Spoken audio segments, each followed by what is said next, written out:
This is Sam from HEA Designs, and you're listening to the Bladeology podcast.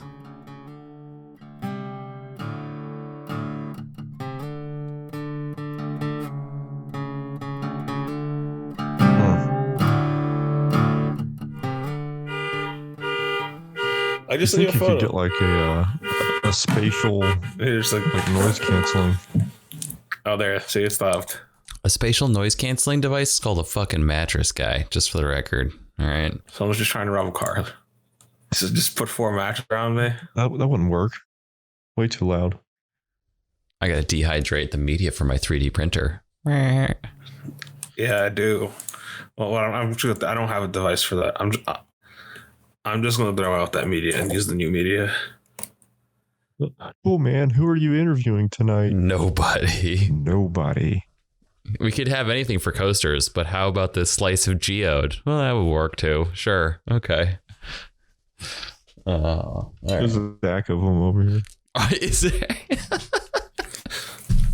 There's a stack of 3 behind that cup. Oh my god. Do, re, mi, fa, so. All right, we're going to jump into it like we do every week. Welcome to another episode of the Bladeology podcast. We have returned from a brief hiatus. I am joined tonight by 2 other of the 3 total wise men. This is the vocal representation of Jeremiah Burbank from PVK Vegas. Nick Chuprin of NCC Knives. And Elijah Isham of Isham Blade Works. All right. We are rejoining you after many travels abroad. Not really. We went to the ICE show, though, and it was pretty great. And we're going to give you guys a show recap, somewhat officially, somewhat unofficially. It's been a month. Everybody was pretty busy. A lot going on. But nonetheless, it was a great show. So the ICE show, ICCE show in Fort Worth, previously was a Knife Makers Guild show. It still is the Knife Makers Guild show, but it was purchased, and it is now the Blade owns it. The organization that owns Blade Show owns the Knife Makers Guild show, and it is the ICCE show, or like Blade Show Middle South, opposed to Blade Show West or East, I guess. I don't know. Blade Show Texas, whatever. Anyway, it happened.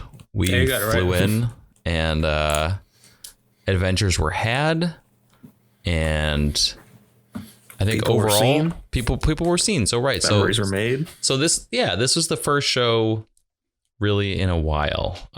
There was sort of the California show, but like, the California show was kind of like an outdoor bazaar. This was like really more representative of an industry show that we're used to, which is everybody and their dad. No holds bar. Yeah. Like all out, just like tables, drinks, socialization. It kind of reminded me personally of the before times. I don't know if I was the only one who had that. Definitely. It was like a throwback.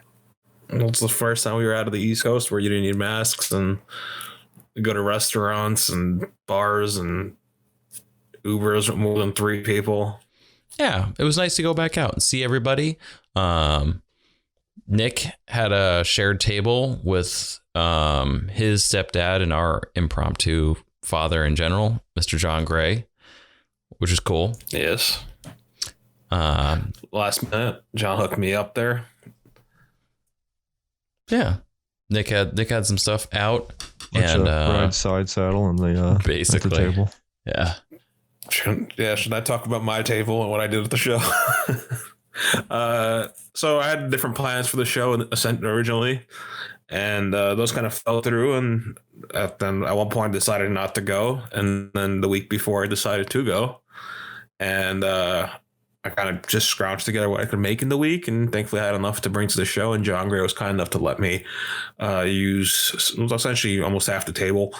And honestly, it was a great show. I kind of made a little bit mixed match things, not exactly what I would have liked to bring, but made magic happen in a week. And then I decided to go for an obscenely priced plane ticket when you ordered the day before. besides that, honestly, like Jeremiah said, it was a great show, and it was kind of like before times.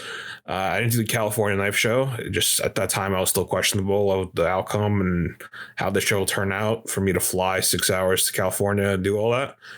But honestly, I definitely don't regret going. Had a great amount of sales, a great amount of people came by. It was always constantly busy. There was no empty spots or dead periods, really. There was constantly people flowing through the room. And as Jeremiah said, it wasn't just hardcore collectors. It was collectors, fathers, sons, family. It was I had whole groups of families come by the table, husband, wife, 2 kids. People were just going out. There's no masks, nothing, which was a little concerning for being someone from New York. As some of you guys know, I did catch COVID, but it wasn't from the show most likely because everyone around me didn't, including Elijah, Jeremiah, John, some people I spoke to after. I did stay in Dallas for the following 2 days after everyone left by myself, and did do a little bit of going out, and I'm pretty sure that's where I caught it, and not actually from the show. So no concern there. I did contact a bunch of knife makers to see what's up, and everyone seemed healthy and okay. So it's kind of a fluke. Fortunately, that did set me back a month, close to. I've been negative from COVID for the last 8 days, and it's still haven't really been in the shop. But getting back on track here now, trying to follow up and start prepping for the next show, as well as prioritizing orders first. So if I don't really catch up with orders, I probably won't be at the next show. Yes. Yeah. I do echo that. I talked to a lot of people at the show. A lot of people did and didn't have their shots. But again, Elijah and I came out clear. So I'm going to have to definitely say that the show overall, while not having really serious mask enforcement at the time, I didn't catch it. Elijah didn't catch it. So I'm sure almost no one did. Nick's just unlucky. Yes, exactly. Yeah, Nick is just highly unlucky. Yeah, that was no fault to the organizers. Yeah, that was no fault. Yeah, exactly. I had COVID twice, and my doctor said if I get it a third time, I will need to be a case study at this point. But yeah, it's no fault to the show organizers. Some people did complain about that when I made the announcement about having COVID and that I'll be away for about 2-3 weeks as I recover. Just because I couldn't keep up with messages or go to the shop or really have action to partake in work for that period. And guys were blaming the show organizers, which I don't believe at all. They were following state regulation, which is pretty much no regulation. And people who lived there and were used to it wouldn't really go follow. I don't believe they would have followed regulation if ICE put in any, to be honest, because they're so used to. Well, they already were lifted the week or two prior, and people were like, "Okay, we're done with this." Yeah, and to be fair, talked to many residents, they were all like, "Yeah." Yeah, to be fair, actually, there were a lot of people at the show wearing masks. There were a lot of people I knew. There were a few, yeah, in the industry who were wearing masks, and it was totally fine. I don't think there was a issue. I think it was more just like wear a mask if you feel comfortable, but if you don't want to wear a mask, that's fine. I think the show promoters did exactly what they were required to do, for the region that they were in for the show. That's, Yeah. And I was going to wear a mask because I was from New York, and I spoke to my family about it when I did leave, saying I was going to wear one. But when I got there, just the atmosphere and then the amount of people and just the conversations that are going on, I was like, honestly, it's going to be very hard to have all these conversations with a mask on. It gets sweaty, it gets moist, it's very mumbled, it's loud as is in the show. It's just going to be hard to talk, so I made the decision not to. Like I said, I didn't get it from the show. It's not like if I flew in the day after the show ended and then got it, it would have been a different story, but I did stay at the party in Dallas after. So once again, I want to make it very clear, it's no fault to the organization, like to the ICE show itself. I think that went very well in itself. Yeah, let's move on from the facts of COVIDs. Yeah, the show was great. It was awesome to see everybody. We hung out with Josh Deutsch. We hung out with a bunch of people. We got some lunch.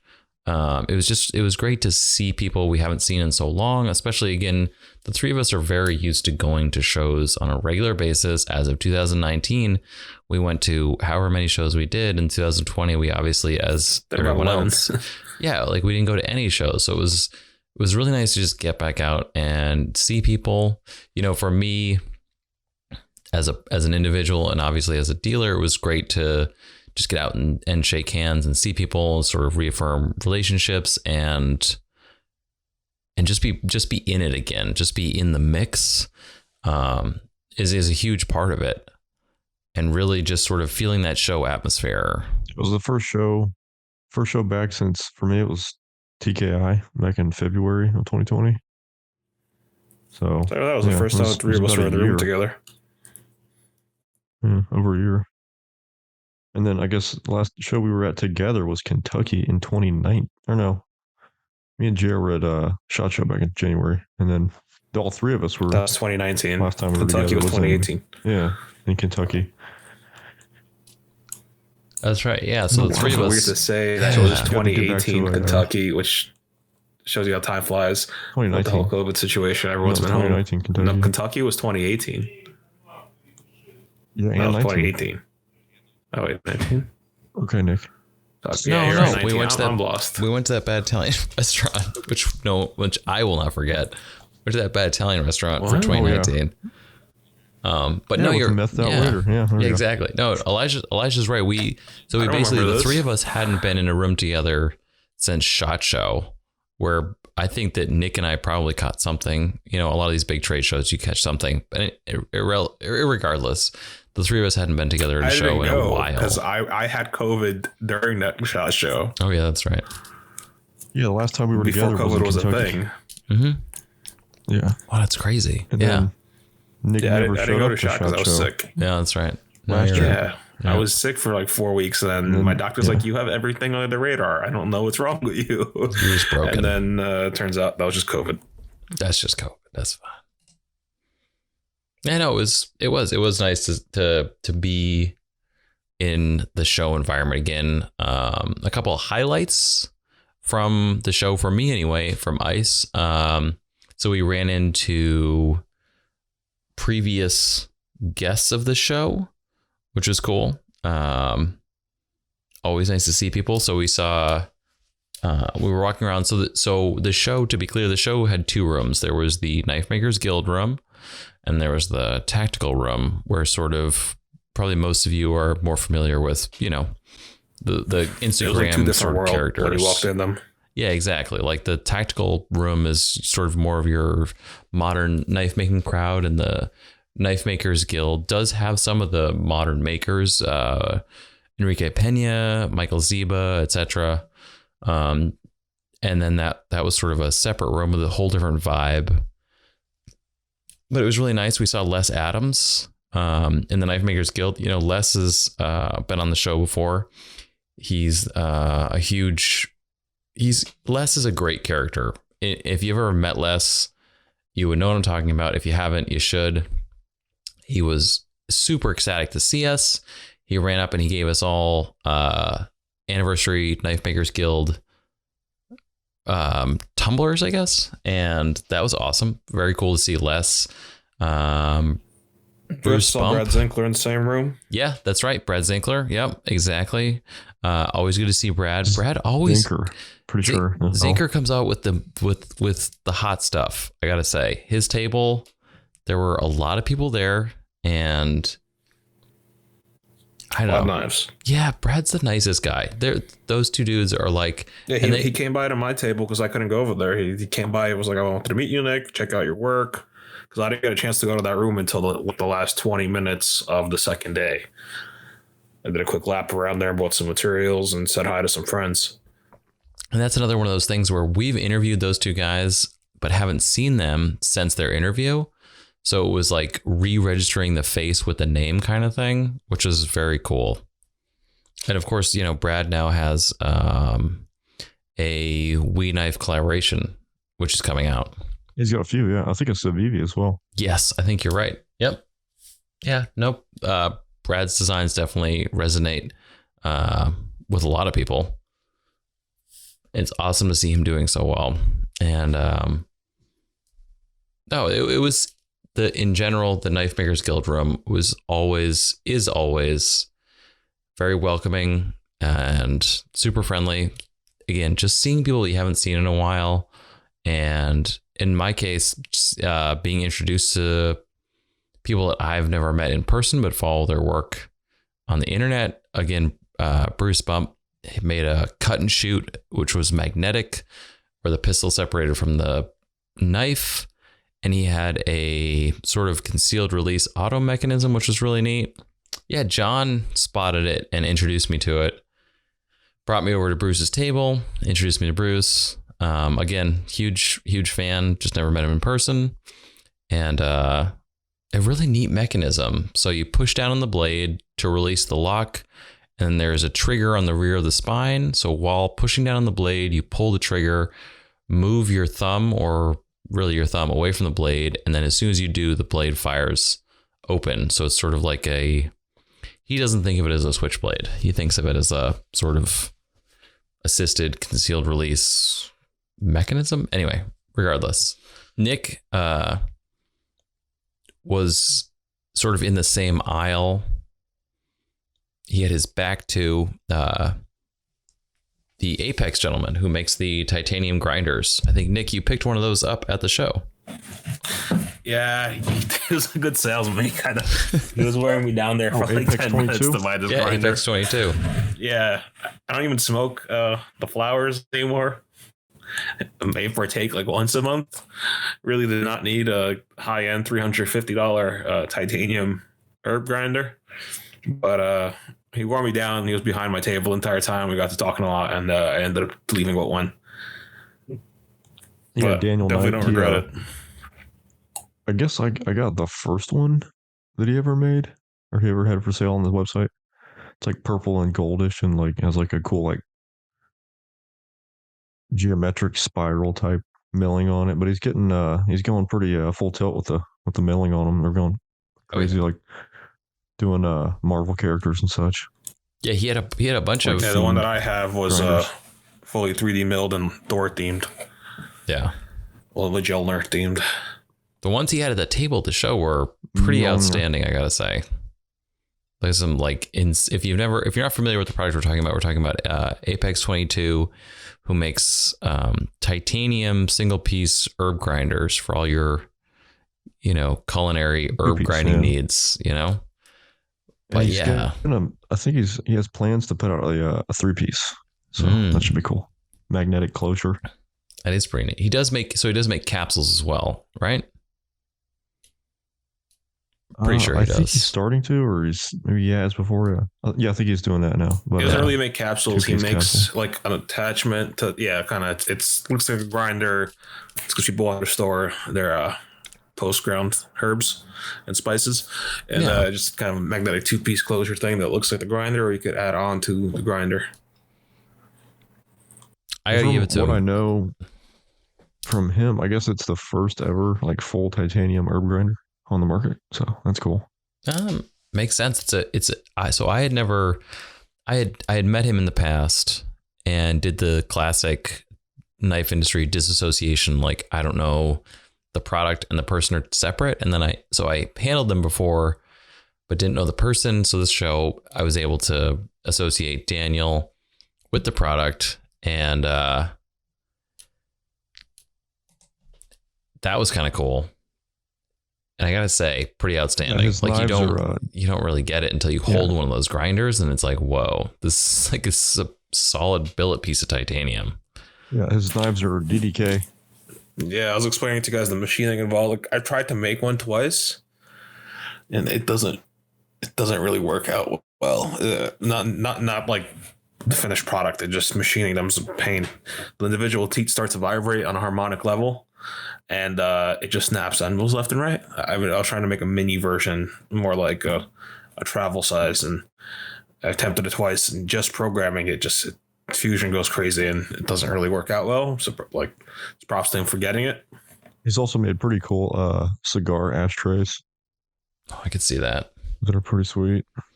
Oh, speaking of which, in the tactical room, you know who else we saw was Prince Customs. And he actually won some awards for his knife. I forget what the name is, but it's the... I don't know what it's called. It's cool I as think he shit. It has won- it's like a semi-integral, not integral flip open screw. He won most innovative design for that thing, but I knew he was going to win that. Yeah, When he made most that, I was like, innovative, that is badass. Yeah. No, that he really. The Fion. Yes. So it's okay. So if you're not Yeah, familiar, it's like a look it up. bottle opener. It's a wine opener. Exactly. It's so obviously it's Really just cool mechanism. it's a traditional knife, pocket knife, but it has built into it the mechanisms for opening a wine bottle, which are crazy. The way that it deploys and the way that it conceals in the handle of the knife. So shout out to Prince. He is a future guest of the podcast. As soon as we get our act together and back into it, we'll have Prince on the show soon enough. But definitely props to him for winning that award. I don't know if that's his first award. It's definitely, I think it's his first Knife Makers Guild I award. would imagine, yeah. So congrats to Prince. Like very, very well done. Excellent execution of the knife, and congrats on the award, because that's something that it's pretty kick-ass. I guess he got the best first year probationary maker award as well for the guild. Yeah, so definitely one to watch for sure. Yeah, no, I definitely think Prince is somebody who's sort of a slow build, kind of working on it, but he's definitely I know as the recording of this episode, he's finally announced the automatic that he's working on with his he has a very specific sort of Texas crew, but I'm looking forward to that. I knew about that a little ahead of time, but it was awesome to see him announce that on Instagram. Looking forward to his work in the Switchblade field and what that will look like. Saturday was Saturday was a slow build and then a long burn. So Saturday, the last day of any show that's when the deals are made. So the Saturday of the ICE show, or the Knife Makers Guild show, certainly was, I think, with the more popular. Obviously, we had a lot of industry people there who were already there, but definitely a lot of, I hesitate to say outsiders, but I would just say regular people who are driving or flying in. A lot. Yeah, like they have the weekend off. It's easier for them to sort of get to the show and visit. So I think Saturday was I would hesitate, but I would say the more successful day of the show that I know of. I know if that I remember right, I think on Saturday after like about an hour, and then later on to the end of the show, it was pretty much all like just industry folks, just kind of like cruising around, doing all the industry deals, which was pretty funny to see. Yeah, there are definitely everything's a lot of those deals at last minute kind of stuff kind of comes together, kind of does that. Nick, what was the more popular day at the show? Was it Friday or Saturday? Oh, definitely the first day. It's kind of what I explained to you at the show. Pretty much, I sold great the first day, and then I had a couple little things saying around. I didn't really have anything full size. I had some imps, but didn't really sell anything the second day. Besides that, just the people that were coming by. It was mainly some of the people who were there the first day. But really, not many people flew in. A lot of familiar faces did fly in, but not that many. A lot of people still don't want to deal with the traveling, and even in Texas, there's no restrictions, but the airport has the same restrictions as every state. Still a pain in the ass to travel, to fly with a mask, and the whole process. But what I told them, I was like, realistically, people who are going to come that are true collectors, who are going to buy high-end stuff, will be there on Friday, even if they have to take off work. To be there. People on Saturday, like if you're coming only on Saturday, it's usually because you're a collector but not really hardcore about it. You won't take off on Friday to go. You're just showing up because you're local. You're not gonna. Well, no one's gonna fly in just for Saturday. It's really the locals or who's already there, and they've most likely already spent their money on Friday or are waiting for some of the last lotto stand on Saturday. but no one's going to come just for Friday if there's a hardcore collector for that show. So Friday was more families, people just perusing and walking around. It was still somewhat packed, but not the same amount of people came by to say hi or just talk or whatever. You could definitely feel difference, see the difference for the Saturday show. Saturday pork show. But the only show that I think has a strong Friday Saturday vibe, realistically, even USN doesn't really have a strong Saturday vibe. It's even though that's really just all mainly hardcore guys. The only show that really holds up both days really strong, really well throughout the entire days, I think, is Blade Show, just because of the sheer volume of people. Oh, there's a huge amount of people there. Absolutely. Yeah. Yeah. I mean, I think, I guess it depends on what end of the spectrum you're coming from, whether it's industry or sort of the collectors, or sort of just sort of casual attending. I know on Saturday it was good. I saw Grissom Knife and Tool, which was awesome. I haven't seen Grissom in, I don't know, since like last Blade show. Always very friendly, cool guy, always working on his flippers and his Foley knives in general. I met him through making knuckles, and it's awesome to see him with a collaboration piece and an OEM piece available, and definitely wound down and rode out Saturday. Gavin came in, which was awesome. Gavin Hawk was not presenting in the show. He just kind of stopped in. He needed some time to come hang out, come chill. So we all grabbed dinner on Saturday night, which was awesome, just to purely socialize, not really any work involved. Well, that's not true. We did get to sample some of Gavin's new swag, which is kind of neat. And then, and that kind of wrapped up. Am I missing anything? That kind of wrapped up the show for Saturday. I think that's about it at the show. When I walked around, I only really had 20 minutes there at the end to walk around throughout the show. I'd go get, there's about 3 rows or 4 rows, 3 rows.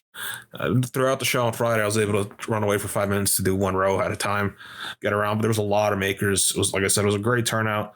A lot of makers did fly into the show. So in our, just like he said, there's the 2 rooms, more on the ABS side and the tackle side. As far as the ABS side, was a lot of locals. I call it about 75% locals, where our tactical side was the opposite. It was mainly all the names you're familiar with that flew in. A lot of big makers, a lot of pretty much, like I said, a lot of guys flew in. I could probably name like 5 guys on our side that was local guys, where the rest of the people made a point to travel out and fly out for the first show of the year, even though no one knew how the turnout would be. I'm in a lot of knife maker private groups, and we all were like, do we do it? Do we not do it? You guys think people will fly in? You think there'll be enough people out there to make it worth it? Because shows are expensive for us. Hotel, flight, food, the time off from the shop, and then the hecticness of the week or 2 prior to get ready for the show. It gets a little out of hand. And then plus dealing with the traveling. I'm in New York, so for me to fly out there I knew it's going to be a little bit of a pain in the ass. I have to get tested before, I have to get tested after, I have to get tested prior to every flight. I have to register. It's a whole process. So I was a little worried about going that last second there when I thought I wasn't going to have anything. I was like, I don't want to deal with all this just to go hang out. Thankfully, I went, and it was a great show, and it was what it was. But definitely was happy. Like I said, it was an amazing turnout for considering the times and the uncertainties. I think Josh said they sold pre-sold 900 tickets or over 900. So it's probably like a good over 1,000 at least at the show. No, they sold it. It was 900, but actually when they stopped selling tickets the night before online, the pre-sales, it ended up breaking 1,000. So it's right at 1,000 tickets, so right over 1,000 sale people, ends online. Yeah, that was pre-sale. So then there's also walk-ins. Plus Saturdays, mainly when they get the walk-in tickets, the locals just come up last second, where that's like, oh, I got some free time, I'll come in. I'd say they probably sold 1,500 tickets. I wouldn't be surprised if there was about 1,500 people there. That sounds right. So there were 2 rooms, but the rooms weren't overly large by any means. So, I mean, really, we're talking about total venue size still probably about USN, honestly, right? Am I wrong?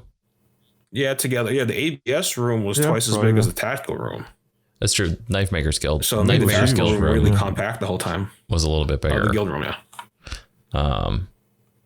But yeah, no, you're right. Overall, there were probably, that makes sense. They were Coming both and packed. going. There was no, Yeah. there was, I maybe saw like maybe, I don't even think I saw any empty tables, to be honest. I'm thinking about it now.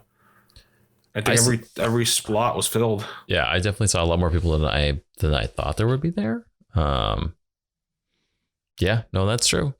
Saturday and Friday and Saturday were great. Wrapped up. Good show. I think everybody there definitely agreed that they would be back. Awesome turnout, especially you have to understand, given the times and the strangeness involved, awesome turnout. So next year, I would imagine that it would be tenfold, even more people involved, and even more excitement because things will be, however they will be next year. I don't know. They'll be great. That being said, ICE was awesome. You missed out, but it's totally understandable if you weren't there. Saturday and Sunday were a whole different thing. It was really cool to be able to be in Texas. I personally was completely unaware of how close Fort Worth and Dallas were together. So for me, it's Cambridge and Boston. For everybody else, it's any other sister city. They're like about a half hour apart. They're very close. So we hung out in Fort Worth. And then on Sunday, we had the pleasure of hanging out with Dad, John Gray. We went to the Fort Worth Water Gardens. We got some awesome barbecue. And then we had the pleasure of hitting up Brian Beeler's shop. So I texted Brian on Sunday. Well, he came to the show on Saturday just to stop by because he's a local. And he said, yeah, come by the shop. So on Sunday, we swung by Muay Thai of Dallas. So Brian, as you may know if you listen to the episode, if not, Brian runs a Muay Thai gym in the front, a classic car restoration garage on the side, and in the back is a bona fide knife making workshop with CNC and manual mills. So Brian was cool enough to host us during the day and the night on Sunday and show us around. He's got a pretty awesome setup, I have to say. It's a enviable bachelor's pad by any means, fully packed with Impalas, Chevelles, and Camaros with a Haas. Nick, which Haas was it? The big one, right? EF3, a sizable machine. Yeah. Yeah. Pretty big. Brian's not in a cramped area. He's got lots of room to grow. So I don't know. He's just bored. He runs the gym in the front full time, restores cars with his dad, and builds some pretty badass knives in the back, and has a pretty killer cigar patio to boot. I know I was pretty impressed. We walked in and offered everybody drinks, as most good hosts do. But when Nick took him up on his offer, he was just a good host. He was like, "You guys want anything?" I was like, "No." He's like, "You want old fashioned?" I was like, "You're speaking my language now." He made a pretty killer, and we just hung out there for the most part of the day, pretty much. Very cool of him to have us there. Even busted out some cigars. Our shop, Nick had some cigars, and we took Gavin over there that afternoon. Showed him around. Yeah, we cruised into Dallas later on in the day after hanging out at the shop, dropped Dad at the airport, and was able to sort of take a cruise around Dallas in the rental and see the sights. We hit up fairgrounds. I forget the name of it. Yeah, the fairgrounds, something. It was all the Egypt and crazy stuff. It was, yeah. Yeah, we met up with Gavin again, headed back to the shop, got the look around. It was good. It was definitely it was a nice show because we had time, and it was a nice show to see everybody. So ICE next year, if you want to go, don't think about it, just do it. It's gonna. I know Brian was voting to make it Blade Show, Texas. So I have no problem with that. Yeah, it's pretty nicely centrally located too. Yeah, the next year it's actually going to be a way bigger show. It's not going to be in Fort Worth. Well, it's not going to be in the same spot. They're moving it to Dallas to the convention center. Or is it the Fort Worth Convention Center? No, they're moving it. It's still in Fort Worth, but it's going not to the stockyards, which is a little bit out of downtown area. They're moving it to downtown to the convention center. So I'm assuming it's going to be a much bigger show in that venue. So it'll be pretty different next time around. Nice. Yeah, I do remember that they mentioned that the outcome was so positive that they are moving it to a proper spot, a proper convention center. If you're not familiar, Stockyards is a sort of... I wouldn't be surprised if it turns into Blade Show, Texas. Yeah, I could see that. You know, it'd be nice to have a east, west, and central ? Texas is relatively central.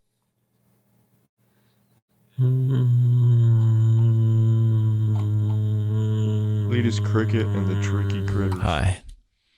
We'll be live in Dallas and Texarkana twice next week. With opening act, Stanko McDrangus and the Grundle Vibrations. All right, so that pretty much sums up the show recap. We're going to just go over some updates from our hosts. Nick, what do you got? Knives. Nice, All really? the knives. No, Okay. At the moment, I am trying to make all the knives. I haven't actually been in the shops since a disturbingly amount of time. Realistically, since before ICE. I got back, and as I mentioned, I had COVID. I've been to the shop maybe 3 times since ICE, and both times were just half days. The mind wasn't cooperating with the body to get anything done. Just kind of was drawing blanks. Tomorrow should be the official return, which would be April 27th of full day schedules.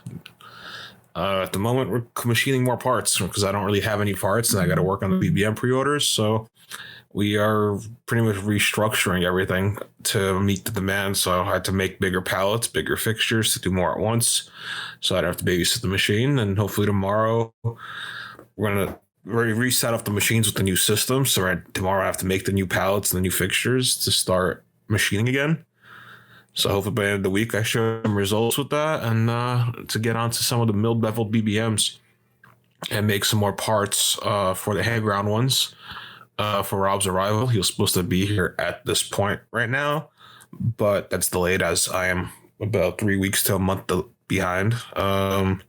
He should be here around mid-May to make some more hand ground ones, but I do got to get out a decent batch of milled beveled ones before he arrives, just so that way there's an even amount done and we're not just concentrating on the one style. Aside from that, there's just prototyping of stuff that goes on constantly in the shop. Some other projects soon to be announced as usual, just standard work schedule stuff. Just right now, it's priority number 1 is BBMs, since we're working on orders. And at that point, we'll see after that. Maybe we'll make an announcement towards the end of May or sometime in June. Maybe around the end of May or June, we'll announce some other stuff. In the time, since I spent a lot of time home, still not doing a lot of CAD. I do a little bit of CAD here and there. Mainly, first time I had COVID, it was like a really bad flu. This time around, it's like severe mental and physical fatigue.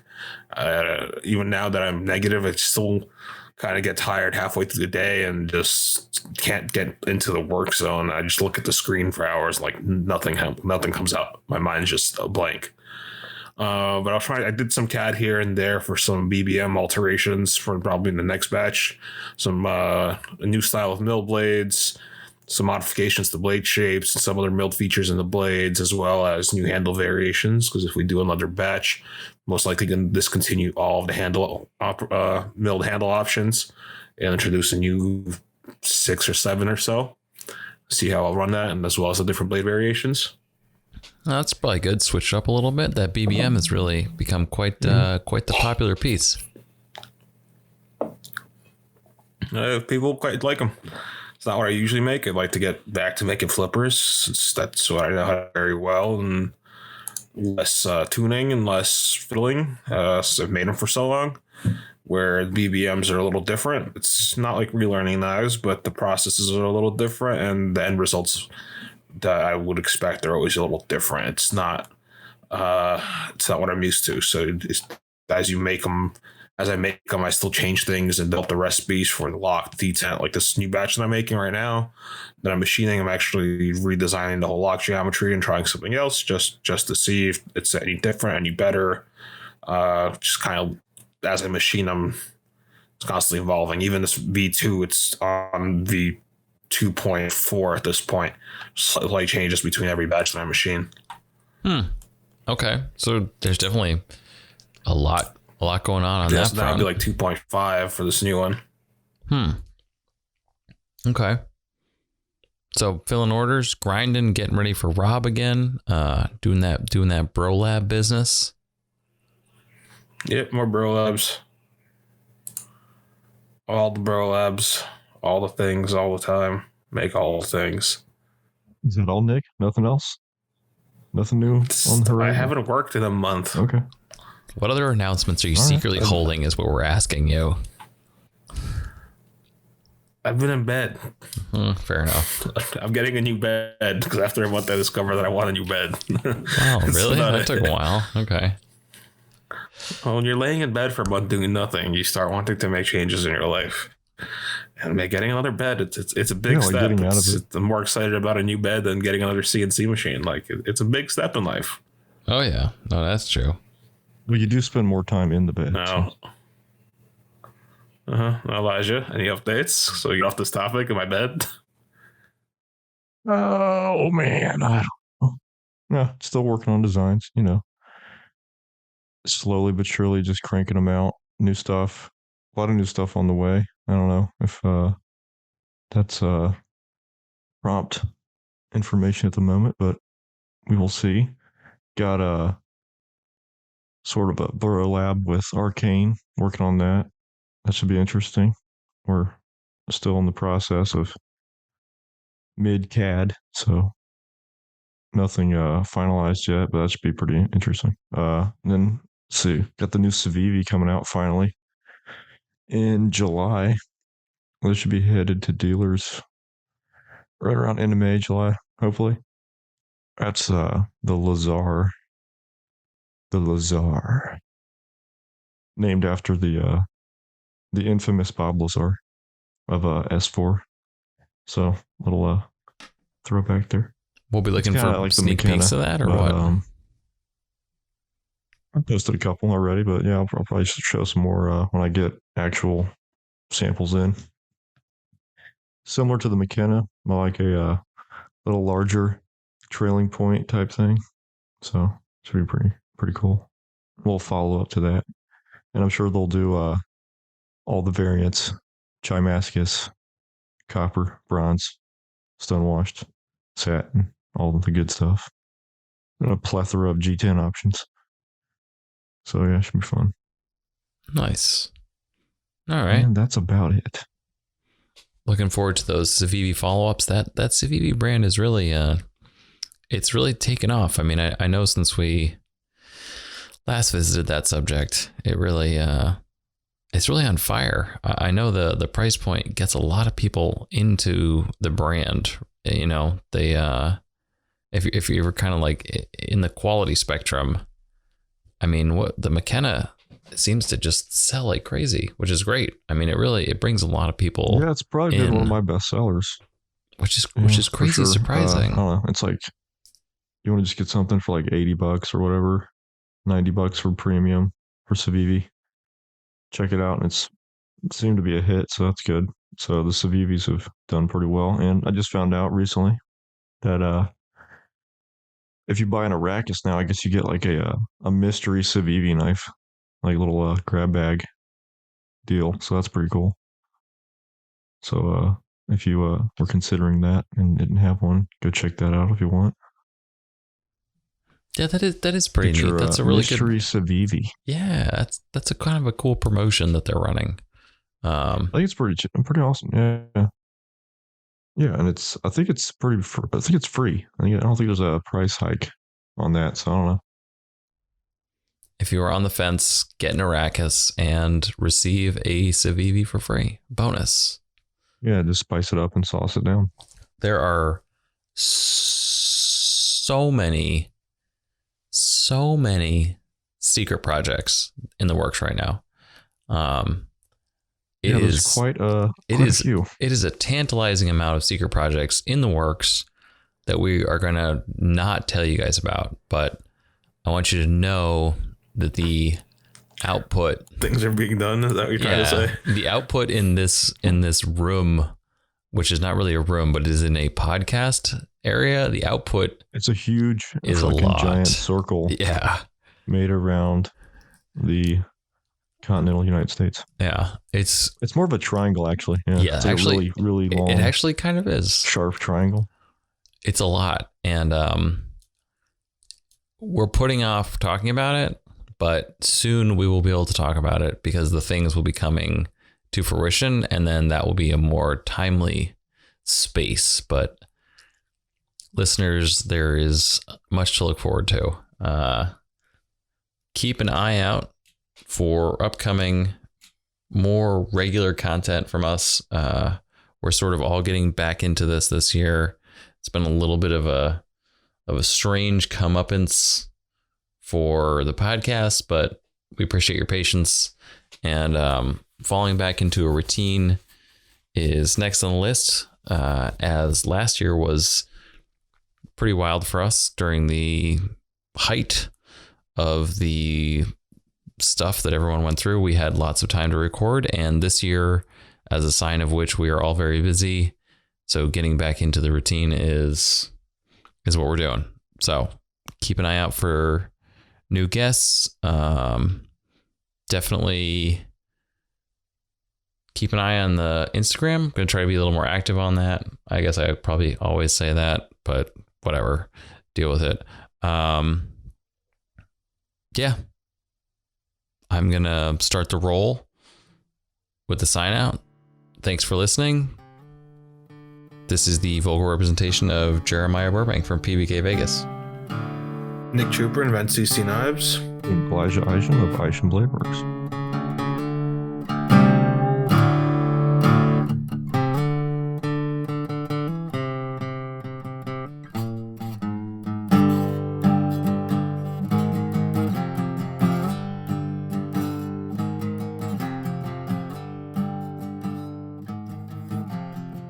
Oh yeah, the whole world is filled with garbage to fucking purchase. Oh god. Oh my god. It's like some yuppie ass fucking Birkenstock wearing granola crunching. Like walks into the REI and like walks out with like 20 G's of like shit. That's what you need, guy. I'm buying I bought that monitor. Did you really? So I was listening to Alex Honnold on JRE talking about athletic greens. What the hell is that all about? Like I was thinking about getting some. Athletic greens. I have some of those. I have some. Sorry, bro. It's like I guess you're just left out of that one. Yeah, it's just like another supplement. I use a electrolyte solution I put in my water, which is just salt, a little sugar, and B12 and electrolytes. Yes. Similar thing, except it has like other vitamins and minerals and herb based. See, the thing is, Elijah, is that your body is a machine, and what you feed it Popeyes is your fuel. Yeah, it affects the output. But it's not optimal fuel. I mean, Popeyes works, but no, it doesn't. Yeah, I mean, it I woke does. up late today, and it's just Popeyes. I like how that motherfucker. God damn Oh my god! What the hell's going on out there? Mm-hmm. Hi guys. All right. Okay. Is it the same car? It is the same car. Daily dose of vitamin C, zinc, healing mushrooms, and more. Shit, yeah, you need those healing mushrooms, guy. That's what you need. It's like chaga. It's garbage. It's just like, it's lies. It's lies wrapped inside of lies. Just consume it all. It's lies that wrapped inside of an enigma. Vitamin D and vitamin C. So like, You're not taking fish You oils? take more. fish oil. You gotta take them fish oils, man. Dude, fish oils are legit. I don't know expensive. about that. I'm pretty What do you sure. mean? I think that might be like. I started thinking about the Lobster movie and how we're just like Fuck? replicated waste. No, Sure. It's like regurgitating fish itself oils. constantly. Fish oils are in need if you eat garbage and a high fat diet like I Here's do. the It thing. changes LDL to HDL cholesterol. Yes, that's true. Also, think about the myelin sheath, man. The myelin sheath. It's the if you sheet. It's the think sheet about it, that's one of between. It's the realizations I blood. had too. It's the blood-brain barrier. You got to keep it lubricated, my dude. The sheet. Sorry, the sheet. Got to keep it lubricated. And then I go to the thing. Also, it's like the thought. Oh well, krill oil. Well, we used to do. We did be whales at one point, so I don't know. Oh yeah. We do be whales. No, yeah. I might check some fritter. There's someone in your house and you don't know. This person in here.